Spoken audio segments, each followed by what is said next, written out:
Hoy vamos a hablar de algo que se llama integridad. Y es algo que hemos ido tocando muy frecuentemente. Y cada día el Señor está pidiendo que seamos íntegros. Cada día el Señor nos está demandando. Hay muchas iglesias llenas de gente. Hay muchas personas que ante los demás son conocidos como cristianos. Pero solamente la verdadera integridad es la que nos hace a nosotros ser hijos de Dios. Si a alguien le dicen que es integral, yo me imagino que lo primero que se les viene a la cabeza es un pan integral. Y comencé a revisar por qué el pan integral. Bueno, tiene fibra, tiene vitaminas, tiene todo. Pero hablando del plano espiritual, integral es el que es perfecto, haciendo las cosas de Dios y con las armas y las herramientas que tiene. Y usted dirá, pero es que nadie es perfecto, solamente Dios.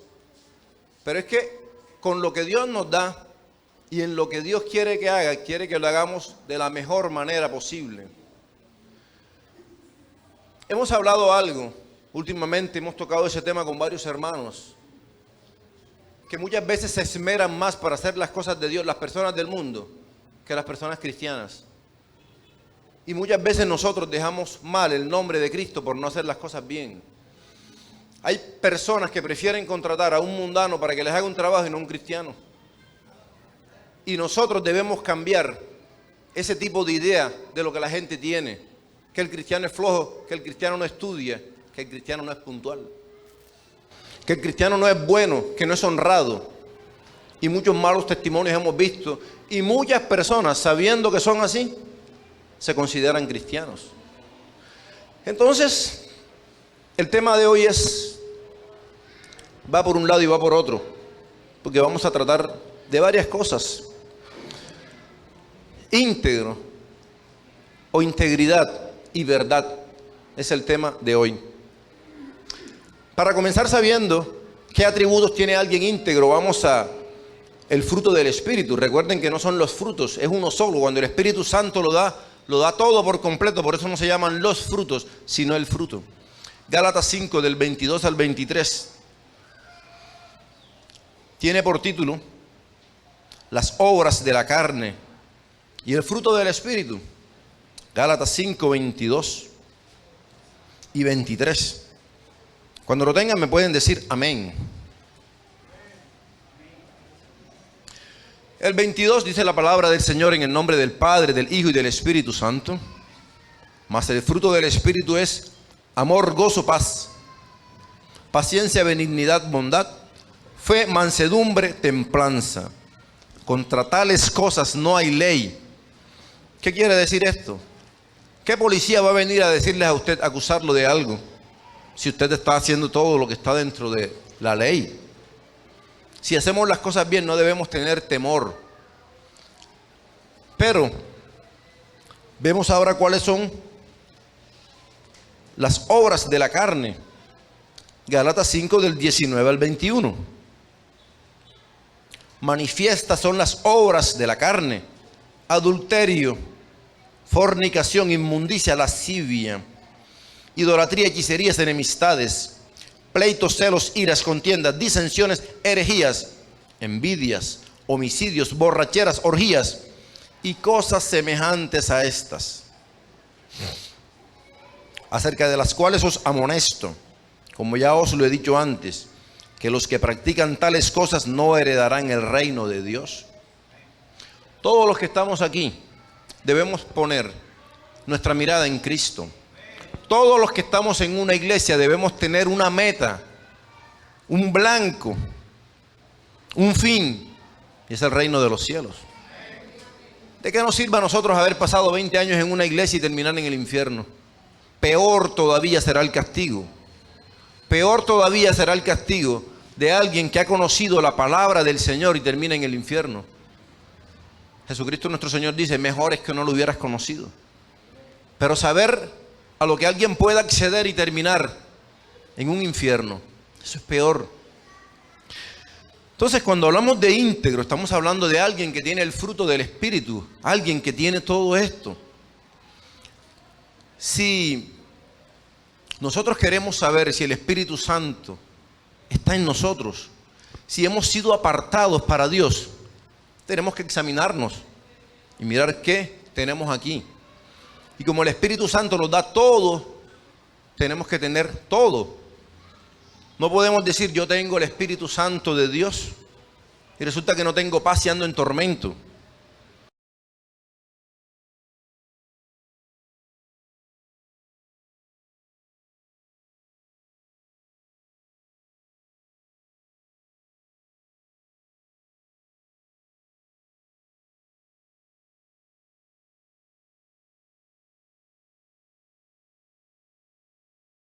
Tener la mitad porque el Espíritu Santo dio la mitad y la otra mitad no seríamos integrales.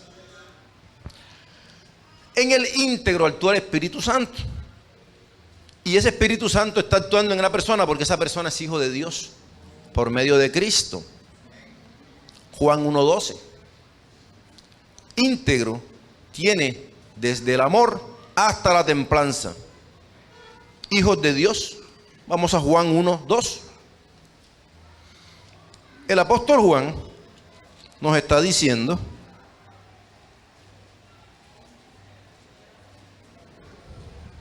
(1:12) mas a todos los que le recibieron, a los que creen en su nombre, les dio potestad de ser hechos hijos de Dios. Creyeron en Cristo y a través de Cristo llegamos al Padre. Hay un problema de algunas sectas que solamente aceptan a Jesucristo y dicen que por tener a Cristo tienen al Padre. Recuerden que Cristo es el camino para llegar al Padre, pero si tienen el camino y no tienen al Padre, están incompletos. Entonces hay sectas como los Jesusolos que dicen, es que si, como hay un solo nombre dado a los hombres bajo el cielo en el cual pueden ser salvos, y es Jesús, si tenemos a Jesús, tenemos todo, no importa el Padre, no importa el Espíritu. Cristo es el camino para llegar. Nosotros vamos a una universidad a estudiar para terminar una carrera. Pero si yo estoy en la universidad y nunca termino, de nada sirve. Cristo nos va a llevar al Padre. Y todo aquel que tiene a Cristo se convierte en, no hijo de Cristo, dice, hijo de Dios.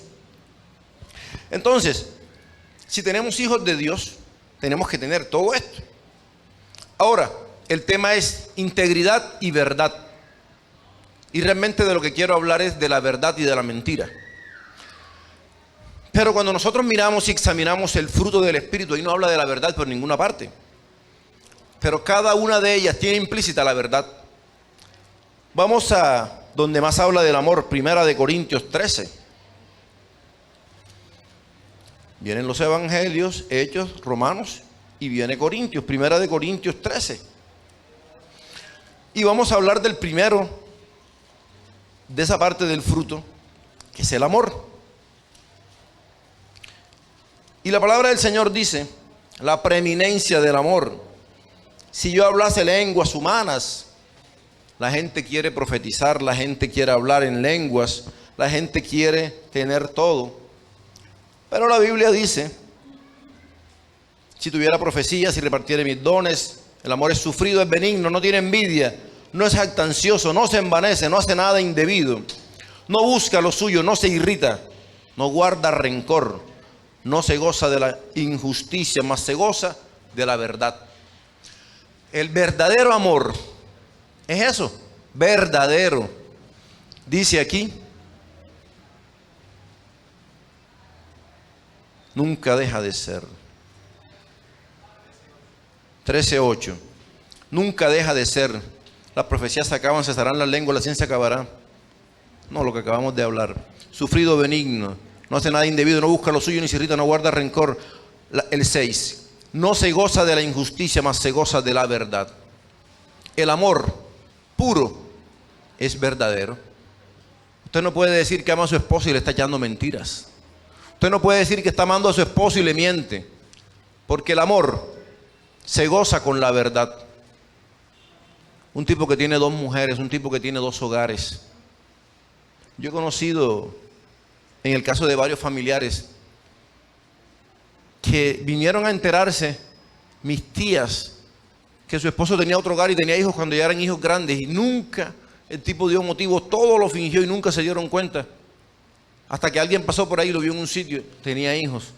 ¿Cómo pudo mantener esa mentira tanto tiempo? Y después con otro tío pasó. Entonces, ahí no hay amor. La gente no puede decir es que yo parto mi corazón en dos y lo parto y lo divido en tres. El amor se goza solamente con la verdad. Y eso es un problema que muchos pacientes experimentan con un médico. Se detecta una enfermedad grave y lo primero que le dicen es: vea, usted a mi papá no le puede decir que tiene una enfermedad incurable. Dígale cualquier cosa, pero no le diga eso. Y resulta que eso lo castiga la ley. Porque hay algo que es el decálogo del paciente, donde dice que el paciente tiene derecho a saber la verdad. ¿Cómo debe funcionar la ley? El médico debe ir donde el paciente y decirle: vea, salió su estudio de patología, usted tiene un cáncer. ¿Usted quiere que yo le diga a la familia? Y la persona dirá: sí, dígale. O la persona dirá: no, yo no quiero que le diga a la familia. Resulta que aquí se hace lo contrario. El familiar viene y dice, el médico le dice al familiar: vea, le salió esto, y él dice: no, no le diga nada a la familia. No le diga nada al paciente. Entonces, si la familia no quiere, no le dicen, porque se deprime, porque se va a morir, porque esto. Pero la ley es la ley. Y nosotros tenemos que saber que si estamos actuando bien, tenemos que decir la verdad. Hay mucha gente que se acerca al médico y le dice: médico, dígame la verdad. Es que nosotros no podemos decir mentira. Entonces, el amor realmente, como fruto del Espíritu, se goza de la verdad. Entonces, un cristiano que es mentiroso no tiene amor, porque el amor se goza en la verdad. No se goza de la injusticia, mas se goza de la verdad. Pero el versículo 11 dice algo. Cuando yo era niño, hablaba como niño, pensaba como niño, juzgaba como niño, mas cuando ya fui hombre, dejé lo que era de niño. Es entendible que alguien eche mentiras cuando está comenzando en el camino de Cristo. Cuando nosotros tenemos verdadero amor, tenemos que entender que no hay mentiras blancas, que no hay mentiras pequeñas, que no hay mentiras buenas, que no hay medias verdades y medias mentiras, sino que o es mentira o es verdad. Pero es que yo te conté una parte del cuento, pero es que yo no te había contado esto. Entonces, el niño pensaba como niño. Usted ve a un niño de 3 años y se le cayó el helado, se le cayó la sopa y le echó sobre la cama, y usted le pregunta quién lo hizo y él va a decir que fue el hermanito. Ustedes no han visto el comercial o siempre dicen que fue el perro. Porque el niño no tiene madurez. Y el niño tiene temor de lo que le va a pasar. Y el niño siempre le echa la culpa a otro.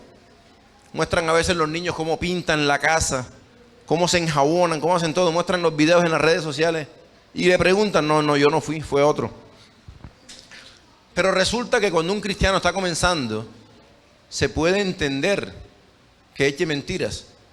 Pero cuando ese cristiano así tenga poco tiempo, tiene temor de Dios, esa persona no vuelve a mentir. Porque sabe que Dios está en todas partes. Sabe, el verdadero cristiano que tiene temor de Dios sabe que aunque está escondido en el último rincón de la tierra, Dios lo está viendo. El salmista dice: ¿dónde me esconderé de ti, Señor? El salmista reconoce que aún en el infierno ahí manda Dios. Si yo fuera al Seol, tú estás ahí. Si fuera al fondo del mar, tú estás allí. Si voy debajo de las piedras, tú estás allí, Señor. Y entonces, ¿por qué un cristiano miente? Porque piensa que Dios no lo está viendo. O piensa que Dios no castiga eso que él va a hacer. O sea, que Dios permite la mentira. Y no podemos agarrarnos de lo que pasó en la Biblia. No es que Abraham, padre de la fe, ¿qué hizo Abraham? Mintió cuando dijo que su esposa era su hermana. Las dos cosas eran ciertas. Pero eso no quiere decir que Dios lo haya justificado. Lo hizo. Y sin embargo, Dios lo perdonó. Pero eso no quiere decir que eso hubiera estado bien. Entonces nosotros no podemos agarrarnos de citas bíblicas para justificar lo que hacemos. Porque aún la Biblia, si no es guiada por el Espíritu Santo, nos lleva a cometer errores. Porque la misma palabra que te puede decir: toma eso porque es tuyo, porque yo te voy a respaldar, te puede decir, no, no lo tomes porque eso no te pertenece. No es el momento. Entonces, las grandes sectas han salido de gente que estudia mucho la Biblia. El que hace una secta no es el que la ojea. El que hace una secta es el que se mete en un error y ese error lo maquilla tanto que los demás terminan creyendo ese error. Entonces el problema no es que no lean la Biblia, el problema es que no está dirección del Espíritu Santo para leer la Biblia. Entonces, ¿qué pasa con nosotros? Que un niño puede mentir. La persona que hace 2 semanas aceptó al Señor todavía va a seguir cayendo. Pero un cristiano que tenga 5 años, un cristiano que tenga 10, 15, 20 años y echando mentiras, entonces nunca se convirtió. No es cristiano. Porque nosotros tenemos que reconocer que todos podemos cometer pecado. Y puede que en algún momento en nuestra debilidad podamos que se nos salga algo que no debe ser, pero puede que nos pase.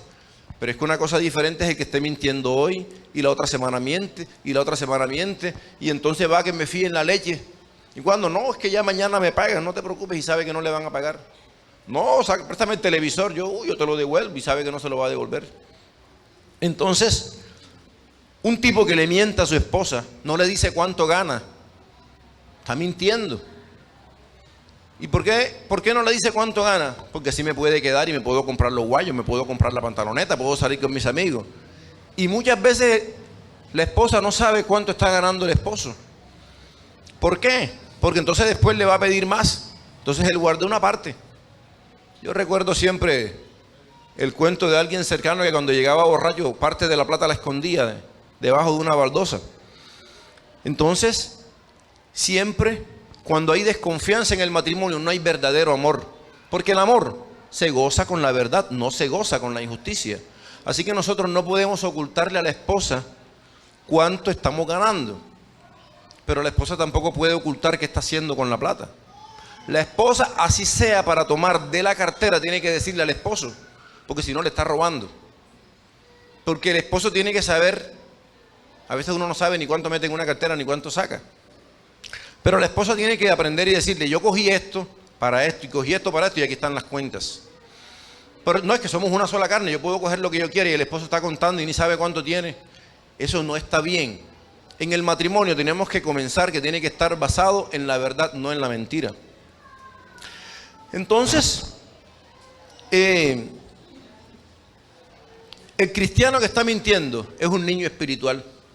Tiene 6 meses de convertido, es un niño espiritual, pero tiene 20 años, no podemos hablar de un niño espiritual. Está mintiendo porque quiere. Entonces, o es un falso cristiano o realmente nunca fue cristiano. El que da menos el diezmo, señora, ya nadie sabe cuánto gano yo. Y la verdad es que nosotros no sabemos cuánto gana nadie. Pero el problema no es con los hombres, el problema es con Dios. Señor, gano 1 millón, tengo que dar 100, pero sabes que este mes se me apretó la situación, te voy a dar 700 y como nadie sabe. Recordemos Hechos 5, del 1 al 10, Ananías y Zafira. Nadie les pidió que vendieran una heredad. Sin embargo, la venden y trajeron el diezmo incompleto. Cuando lo traen incompleto, ¿qué le dicen los apóstoles? No le han mentido a los hombres, le han mentido al Espíritu Santo. Entonces, ¿qué está pasando con esto? Que la gente tiene que reconocer que mejor no se da el diezmo, pero dice que si lo da incompleto le está mintiendo, es al Espíritu Santo.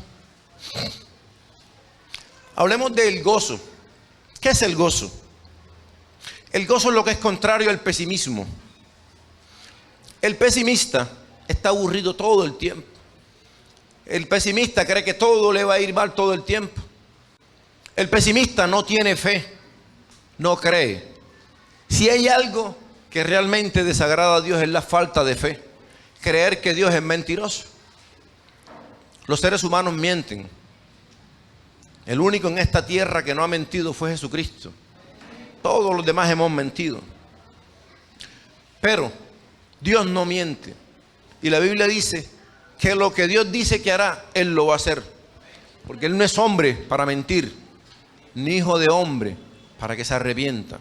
Y lo que dice, Él lo hará. El que no le cree a Dios lo está haciendo mentiroso. Cuando nosotros abrimos la Biblia y sale la promesa que estamos necesitando y nosotros no creemos, estamos diciéndole a Dios: tú eres mentiroso porque tú no eres capaz de cumplir eso. Así que hay que tener cuidado con eso. ¿Y qué pasó con Eva? No creyó en lo que Dios le dijo. Ciertamente el día que coman de ese árbol van a morir. Y no le creyeron a Dios. O sea que su primer pecado fue la falta de fe. Pensar que Dios era un mentiroso. Entonces, gozo es una tranquilidad, pero al mismo tiempo es una alegría que sale del corazón, que no depende de lo de afuera. ¿No han visto que hay personas que llegan alegres al trabajo porque pagaron el día anterior? Pero cuando tienen una semana y no les pagan y están atrasados, qué aburrimiento, y todo el mundo trabaja de mala gana porque es que no han pagado, y todo lo que publican en las redes sociales es una carita con los ojos abajo. Así pasa en el grupo allá donde yo estoy. No han pagado, no ponen palabras, sino puros muñequitos con la cara triste. Entonces, el que tiene gozo sabe que su estabilidad no depende de ese pago, depende de Dios. Si las empresas pagan o no pagan, si la empresa en la que uno trabaja paga o no paga, yo tengo que estar confiado en que mi Dios no me dejará caer. Porque ya lo vimos, Salmo 55, 22. Echa tus cargas sobre Jehová y Él te sostendrá. No dejará para siempre caído al justo. Entonces, esa es la esperanza que nosotros tenemos. Entonces, ¿pero qué tiene que ver el gozo con la verdad? El gozo tiene que ver con saber la verdad del Evangelio, la verdad fundamental del Evangelio, que es Juan 3:16. De tal manera amó Dios al mundo, que ha dado a su Hijo unigénito, para que todo el que en Él cree no se pierda, mas tenga vida eterna. Todo cristiano tiene que saberse esa cita, y no solo sabérsela, creer en esa cita. Que Dios mandó a Cristo para que el que cree en Él no se pierda y tenga vida eterna. Porque solo a través de Cristo nosotros vamos a tener esa vida eterna. Si yo sé esa verdad, podemos estar tranquilos. No te preocupes que esa plata está. Ves confiado. Cuando uno le dicen así, ya yo voy, así me digan que no, ya yo sé que lo mío está seguro. Entonces, pero el gozo es el que no nos deja caer en la tristeza y en la falta de fe. Si nosotros le creemos a Dios y en nuestro corazón hay gozo y hay tranquilidad, eso es lo que va a hacer que nuestra fe esté firme. ¿Qué pasó con Adán y Eva? Cuando ellos creyeron la mentira del diablo, y por eso el tema de hoy es verdad y mentira. Cuando ellos creyeron en esa mentira, yo me imagino que se les vino el piso abajo. Yo me imagino que los planes que ellos harían de que siempre vamos a tener comida se acabaron. Porque mira, lo que Dios dijo es mentira, mira lo que dijo la serpiente, eso es mentira. Todo lo que Dios nos dijo es mentira, dirían ellos. Porque si no fue así, ¿por qué comieron? Si ya Dios les había hecho una promesa, que ellos estarían con Él. Dice la Biblia que Dios bajaba y caminaba con ellos. Estaban desnudos, pero había tanta santidad que había una luz como la de Moisés cuando bajó del monte, que irradiaba, que no dejaba que lo vieran. Y ellos no tenían temor, no tenían vergüenza y caminaban con Dios. Y si aún caminando con Dios le creyeron al diablo, ¿cuánto más tenemos que agarrarnos nosotros? Que no vemos a Dios cara a cara, sino por fe, porque creemos. Porque la Biblia dice, bienaventurado es el que cree sin haber visto. Yo creo que nadie habrá visto a Dios en la cara. Yo una vez soñé con Cristo que estaba con Él. Pero yo creo que nadie lo ha visto y ha estado con Él. Pero nosotros lo que tenemos es una fe. Es la certeza de lo que se espera. La convicción de lo que no se ve. No vemos a Dios. Por eso dice, el que no ama a su hermano a quien está viendo, mucho menos a Dios a quien no está viendo. Entonces, ¿qué pasa con esto? Que cuando nosotros sabemos la verdad, que somos hijos de Dios, y que el diablo, ¿por qué nos odia tanto? Porque a pesar de lo hermoso, de lo poderoso que fue, él nunca pudo llamarse hijo de Dios. Él era un ángel, podía ser el jefe, podía tener todo lo que quisiera, pero nunca fue hijo de Dios. En cambio aquí un borracho, un ladrón que acepta a Cristo se convierte en hijo de Dios. Y eso nunca lo pudo tener él. Ese es el odio que él nos tiene, por eso nos quiere destruir. Entonces cuando Adán y Eva le dijeron, mira, lo que te dijeron a ti ese cuento de Dios, eso es mentira. Yo me imagino que le pasó como el que compra una casa como los que mostraron en Medellín, en Cartagena, una hipoteca 20 años y resulta que el edificio hay que demolerlo porque está mal hecho. El edificio hay que demolerlo porque lo hicieron al lado del castillo de San Felipe y eso no puede ir y te lo vamos a demoler. ¿Y quién me responde? Nadie responde. Yo me imagino que una desilusión peor habrá sido la de estos dos. Como el prometido que se da cuenta que la novia no le era fiel. La esposa que se da cuenta que el hijo no estaba estudiando. Yo tenía el caso así en la universidad de un amigo. Llevaba como 3 años y estaba como en segundo semestre, pero mandaba papeles falsos a los papás. Y los papás pensaban que estaba como en sexto semestre y estaba como en segundo.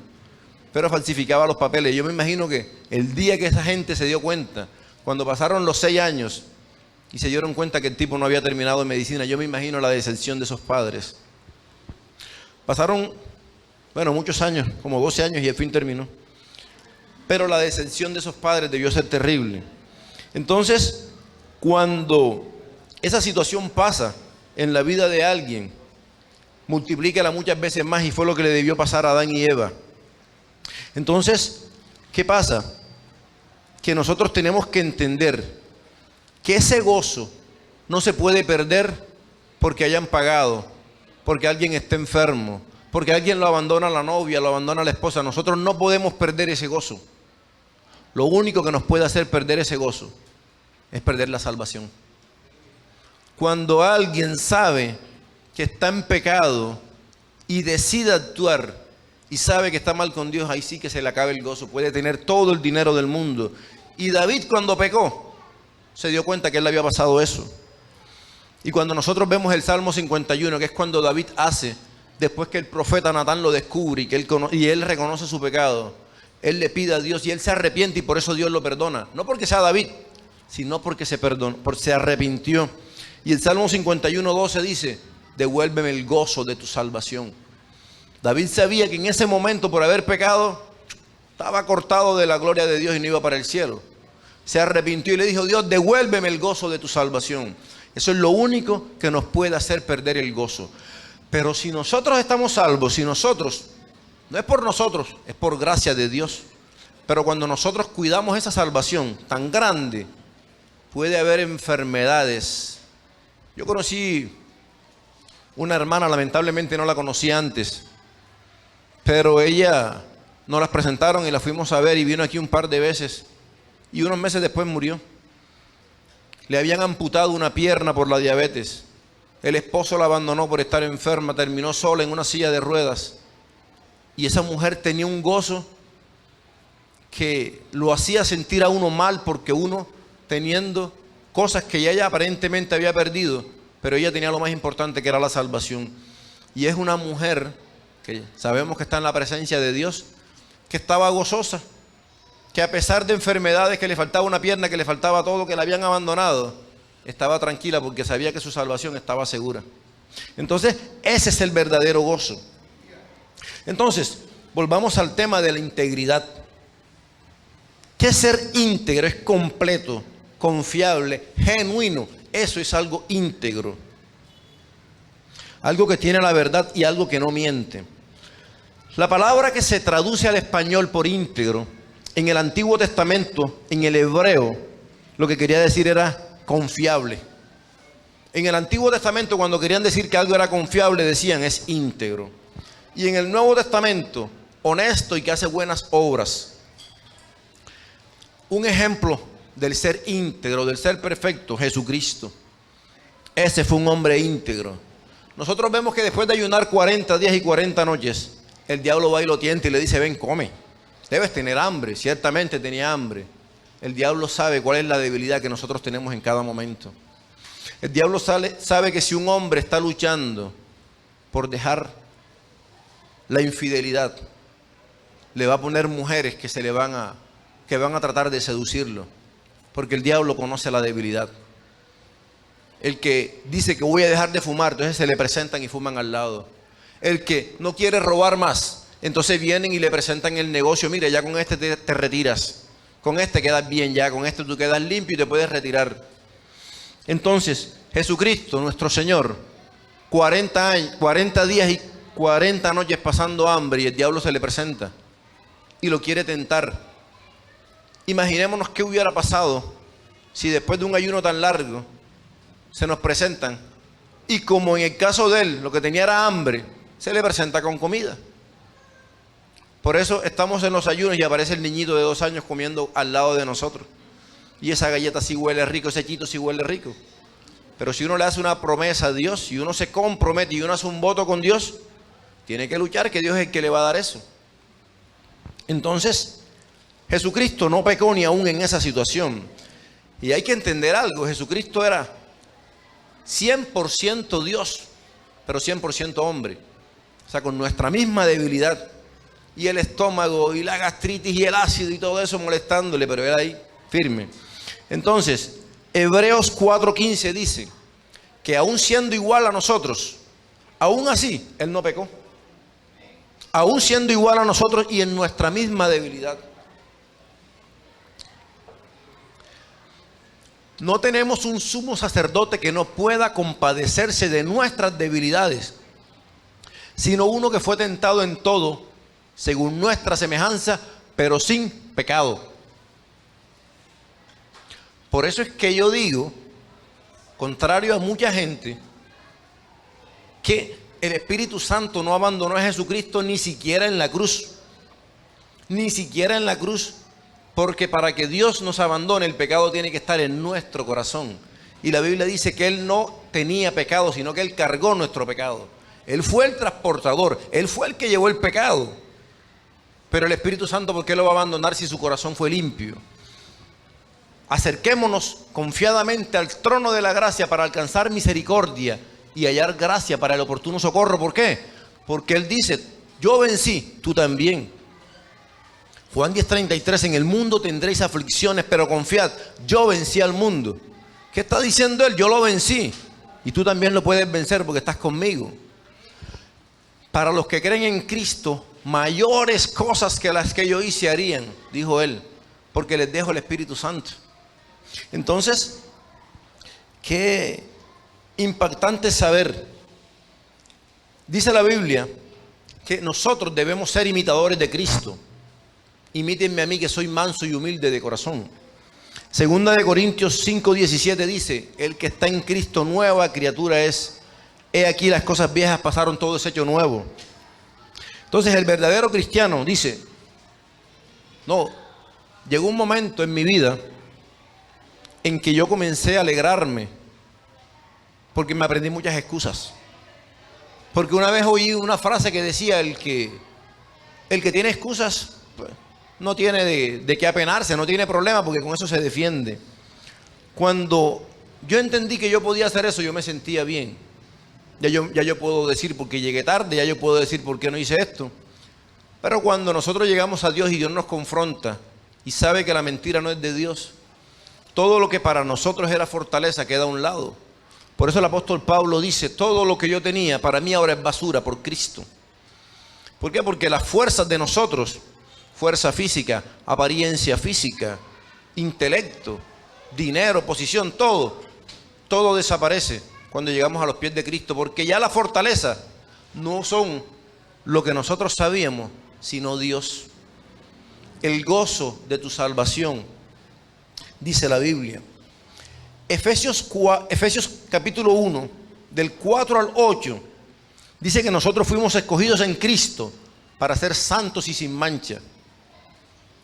Póngase a pensar la risa que le da al diablo cuando un cristiano echa mentira. Dice aquí que Dios nos escogió en Él antes de la fundación del mundo para que fuésemos santos y sin mancha delante de Él. Santo no es el que hace milagros. Santo no es el que tiene una figura de yeso. Santo es el que decide dejar de hacer las cosas del mundo y hacer lo que a Dios le agrada. Eso es santo. Puede que caigamos 7 veces, cae el justo, pero 7 veces lo levantará Jehová.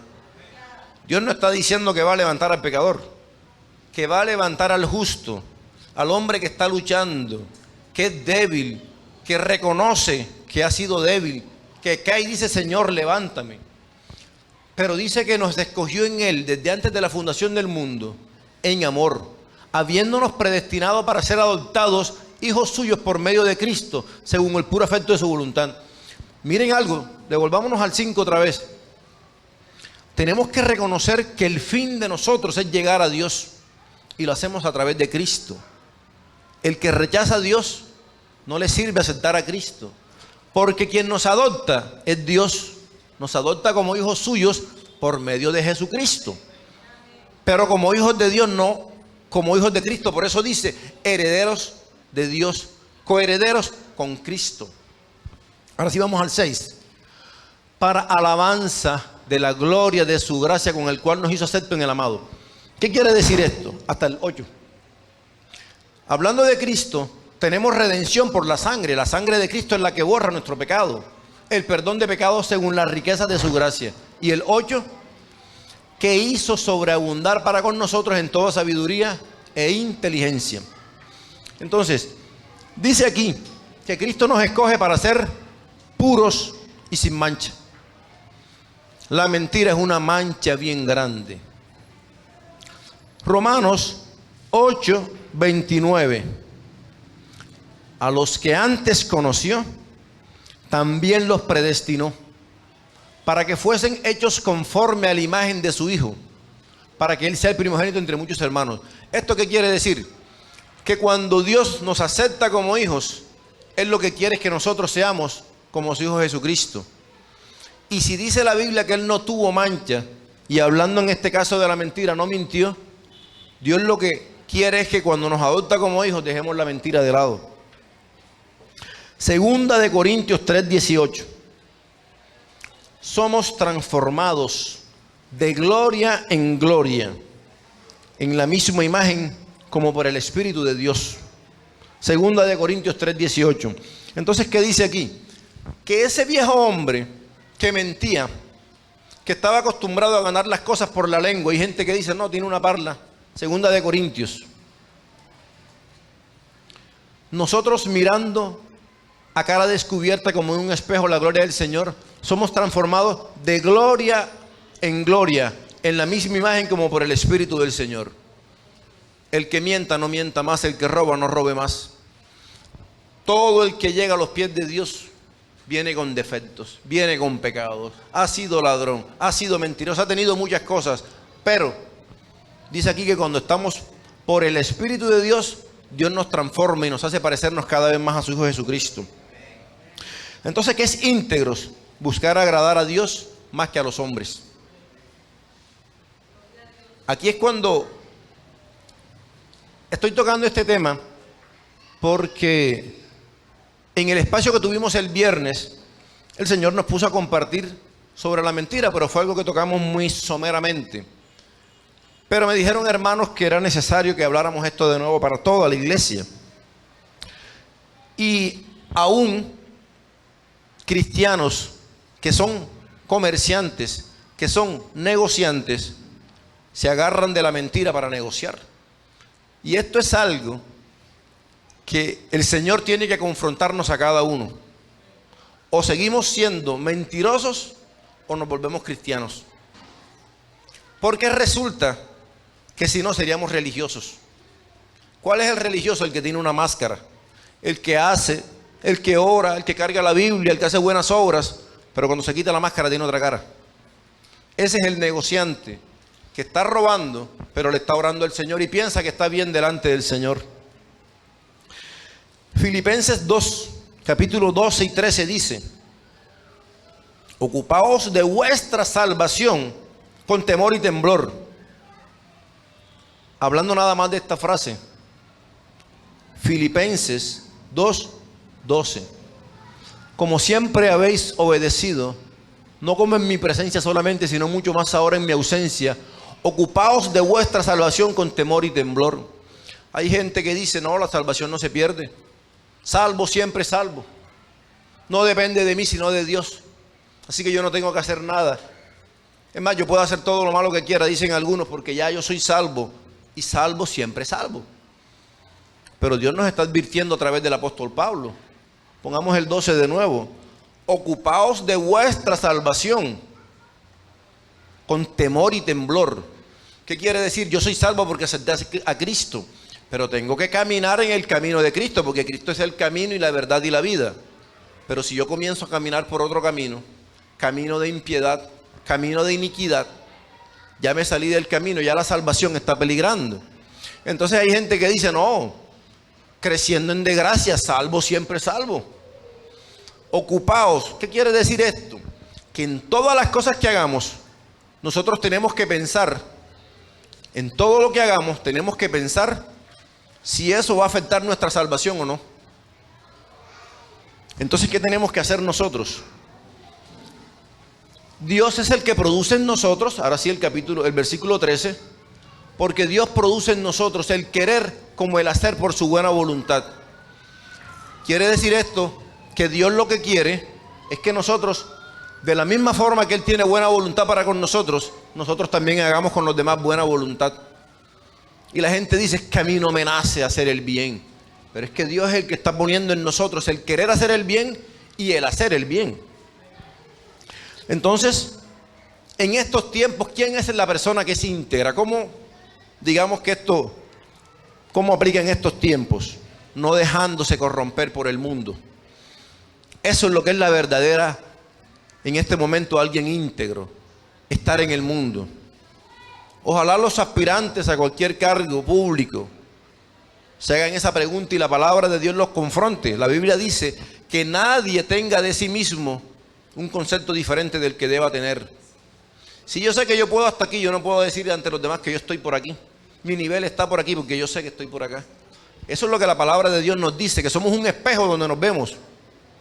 No hay que robar, no hay que mentir. Yo estoy robando, yo estoy mintiendo, yo estoy mal delante del Señor. Señor, ayúdame a cambiar. Si es que realmente nos interesa ocuparnos de nuestra salvación. Entonces, íntegro es el que no se deja corromper. Hay un refrán en el mundo, el que no tranza, no avanza. Quiere decir que hay que sobornar. Entonces, todo el que quiere un cargo público, vea, hay universidades, bueno, yo pienso que no es la universidad, sino la maquinaria que se mueve adentro. He hablado con varios médicos que se están presentando para especializarse y me dicen, en esta no puedo porque el cupo que me están pidiendo es de 80 millones. Una universidad privada, donde la matrícula vale un montón de plata, pero aún así le cobran como 70, 80, 100 millones de pesos para poder entrar. Eso es un soborno. Vender un cargo público. Hay gente que le dice, mira, te voy a conseguir que tú entres en una empresa. Digamos el nombre de cualquiera, Ecopetrol, Colpuerto, lo que tú quieras. Pero tienes que darme tanto. ¿Tú quieres un puesto acá? Yo tengo un familiar que trabajaba en un cargo en Cartagena del Estado y tenía que darle un porcentaje al político que le conseguía el puesto. Eso es corrupción. Eso es un robo. Hay políticos que tienen cargos y esos cargos se lo entregan a las personas no por amistad, no por amor, no por esfuerzo, sino para quitarles una parte del sueldo. Y eso yo lo viví en mi familia durante mucho tiempo. Cuando mis familiares trabajaban en Cartagena, tenían que darle un porcentaje al concejal porque es el que consigue el puesto. Entonces, la Biblia dice que nosotros no podemos aceptar eso, porque estaríamos confiando en el político y no en Dios. Estaríamos confiando en la corrupción y no en la ley de Dios. Dice, el que no acepta sobornos. Mira, yo tengo un puesto aquí, yo estoy buscando a alguien. Entonces, ¿quién me da más? El mejor postor. Se venden las cosas. En estos tiempos tenemos que entender que íntegro es aquel que prefiere agradar a Dios y no agradar al hombre. Colosenses 3:17. Todo lo que hacéis de palabra o de hecho, hacedlo en el nombre del Señor Jesús, dando gracias a Dios Padre por medio de Él. Hechos 5:19, el apóstol Pedro diciendo, es necesario obedecer a Dios antes que a los hombres. Si a usted en la empresa donde trabaja le dicen que tiene que hacer cosas corruptas, usted tiene que decir y agarrarse de esta palabra. Hechos 5:19. Y tiene que decir, es necesario obedecer a Dios antes que a los hombres. Entonces, nosotros debemos ser tan íntegros que la gente crea en nuestra palabra. Mateo 5 del 33 al 37 dice Jesús y los juramentos. Y esa misma palabra la dice en Santiago 5:12. Que tu sí sea sí, que tu no sea no. ¿Qué es lo que no podemos ser nosotros? Que la gente desconfíe tanto de nosotros que tenga que decir, ¿me juras? Fírmame aquí, dame algo porque yo no te creo. Que a un cristiano le digan eso es terrible. Y si a nosotros nos está pasando eso, tenemos que examinarnos. Jesucristo dice, no juren por el cielo porque ahí se sienta Dios, es el trono. No juren por la tierra porque Dios pone los pies, es el estrado de sus pies. Que tu sí sea sí y tu no sea no. Que la gente sepa que cuando Él dice que sí, así es. Pero si Él dice que no, no se tranza con nada. Entonces Dios no miente porque Él es íntegro. Él dice que nos va a dar vida eterna a todo el que reciba a Cristo y nosotros tenemos que creerle. Cuando el diablo mentiroso venga a decirnos, tenemos que decirle, nosotros somos hijos de Dios.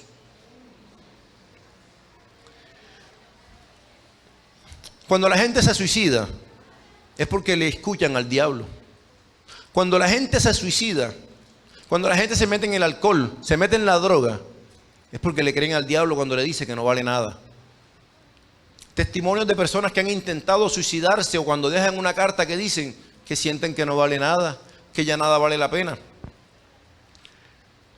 Mientras hacía esto, esta palabra en la madrugada, Dios me hizo entender a través de un ejemplo. Mi esposa durmiendo, todo apagado y apenas tengo una pequeña lámpara alumbrándome, donde estoy escribiendo. Entro al baño que está apagado y cuando prendo la luz veo una cucaracha. Saco una chancleta y al final dejé un reguero ahí de vísceras tirado. Pero me llamó la atención algo, que la cucaracha en vez de ir a esconderse, se me tiró fue a mí. Y me puse a pensar y entendí que esa es la estrategia de un animal cuando está acorralado. Por eso es que si usted ve los videos o ve un familiar suyo, sobre todo mujer, que va a matar un ratón, salen brincando porque el ratón en vez de esconderse se le tira a la persona. Una rata se le tira porque el animal se ve acorralado y sabe que no tiene y lo que hace es tratar de asustar a la persona. Y Dios me hizo entender que así es el diablo. Cuando el diablo ataca a un cristiano que está bien es porque él tiene miedo. Cuando el diablo trata de atacarlo a usted es porque sabe que usted está buscando al Señor, que el Señor va a hacer grandes cosas con su vida. Dele la gloria a Dios porque esto es de Dios.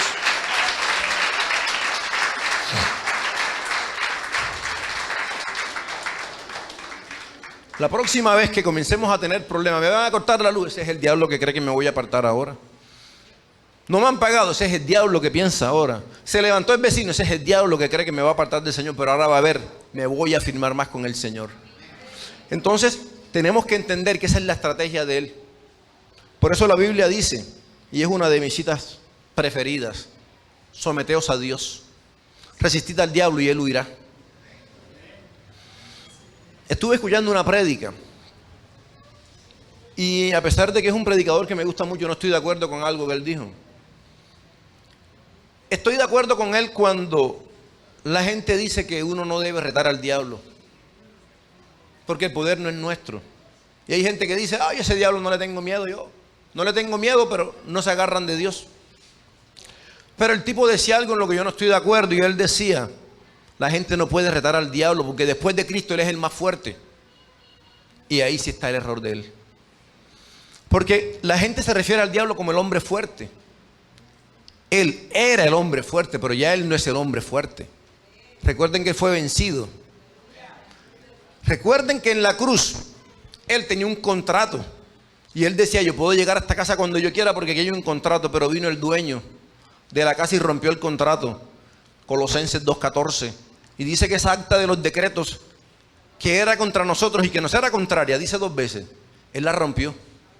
Y los avergonzó y los exhibió públicamente triunfando sobre ellos en la cruz. Así que el diablo perdió poder. ¿Qué tiene que hacer él? Engañar a la gente. Hay personas que muestran en Bogotá, llegan a una casa, no, yo soy trabajador de las empresas públicas, de la empresa de cable, vengo a revisar. Y resulta que vienen a robar, pero usan el uniforme que tuvieron. Hay gente que ahora se hace pasar por militar y hacen falsos retenes. ¿Por qué? Porque estuvieron ahí y ahora son corruptos. Entonces, el diablo tuvo poder. ¿Y qué hace ahora? Hacerle creer a la gente que él tiene poder. Entonces, cuando hablemos de él, ya sepamos que ya él no es el hombre fuerte. El predicador decía, es que después de Cristo eres el más fuerte.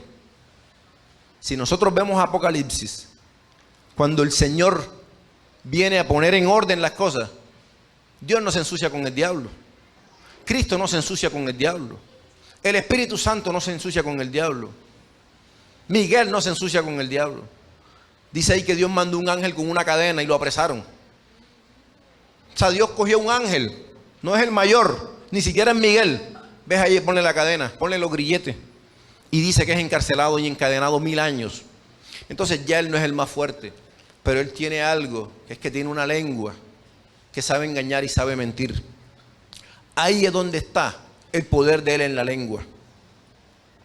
Entonces, Jesucristo dice en 1 de Juan 5:13, estas cosas os he escrito a vosotros, que creéis en el nombre del Hijo de Dios, para que sepáis que tenéis vida eterna. Si nosotros no le damos cabida al diablo, nada nos puede robar esa salvación. Porque por eso él dice, por eso yo les escribo, por estas cosas, para que ustedes sepan que el que cree en el nombre del Hijo de Dios tiene vida eterna. Entonces, ya casi para finalizar, yo creo que vamos a ir por la mitad. Íntegro es el que no miente. Ahora, ¿qué es mentira? Engaño, subterfugio, ardid, trampa, máscara, fachada, antifaz. Apocalipsis 21:8 dice, todos los mentirosos tendrán su parte en el lago que arde con fuego y azufre. Apocalipsis 21:27 dice, no entrará en ella ninguna cosa inmunda que hace abominación y mentira, sino los que han inscrito su nombre en el libro de la vida del Cordero. Apocalipsis 22:15 dice, todo aquel que hace llama mentira, tampoco entrará. Les voy a decir algo importante. Y cuando entendí esto ayer me sorprendió. No sabía de las tantas cosas que tiene la Biblia maravillosa.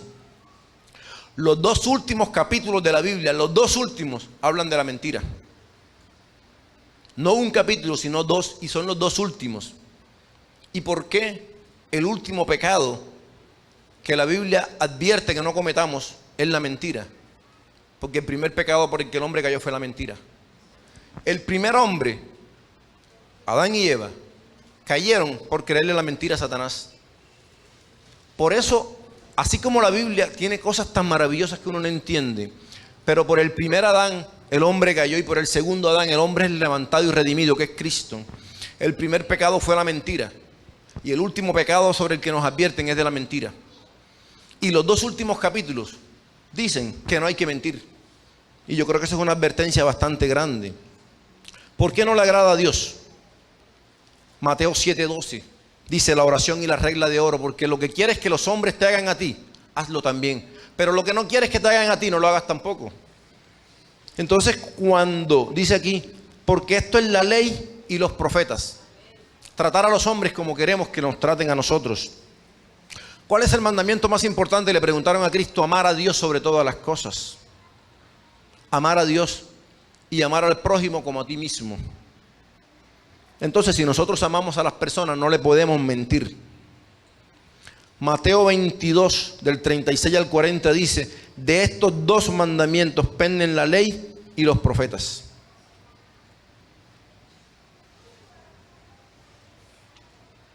Hay mucho que hablar, pero vamos a suspender aquí. Continuamos la otra semana porque el tema es muy importante, pero también es muy extenso. Lo más importante es que como hijos de Dios sepamos la autoridad que como hijos tenemos.